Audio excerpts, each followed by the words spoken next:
डभोई में आज किसानों का आक्रोश खुलकर सामने आया। कृषि उपज की खरीद सीमा को लेकर किसानों ने उपवास आंदोलन शुरू किया और सेवा सदन पहुंचकर प्रशासन को ज्ञापन सौंपा।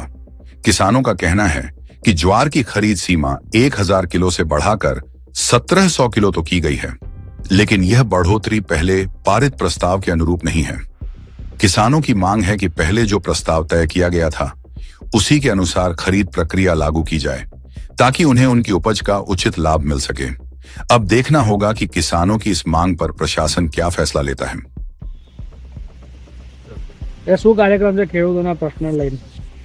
આજ રોજ અમે એમએસપીના ભાવથી જે જુવાર ખરીદી થતી હતી એના અંતર્ગત પ્રાંત અધિકારીને આવેદનપત્ર આપવા ગયેલા. ત્યાં આગળ એ ગેરહાજર હતા. એમની જગ્યા પર ડેપ્યુટી કલેક્ટરને આપણે આવેદનપત્ર આપી અને અમારી માંગ મૂકી છે.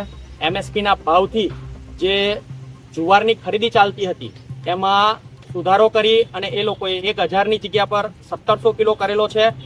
પ્રથમ ઠરાવ પ્રમાણે મૂળ ઠરાવ પ્રમાણે સરકાર ખરીદી કરે એવી અમારી માંગ છે.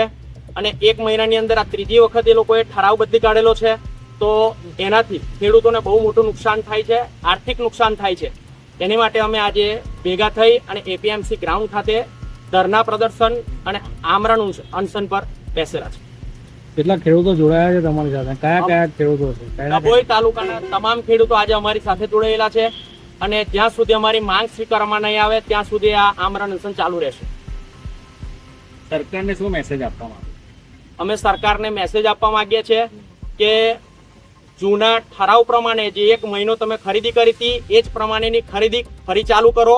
જે ખેડૂતોની ખરીદી થઈ ગયેલી છે જૂના ઠરાવ પ્રમાણે થયેલી છે 30 તારીખ સુધી, ત્યારબાદ તમે નવો ઠરાવ કાઢી અને અરમઈમાં જેવું વર્તન ખેડૂતો જોડે ના કરો એવી અમારી 2 હાથ જોડીને નમ્ર વિનંતી છે.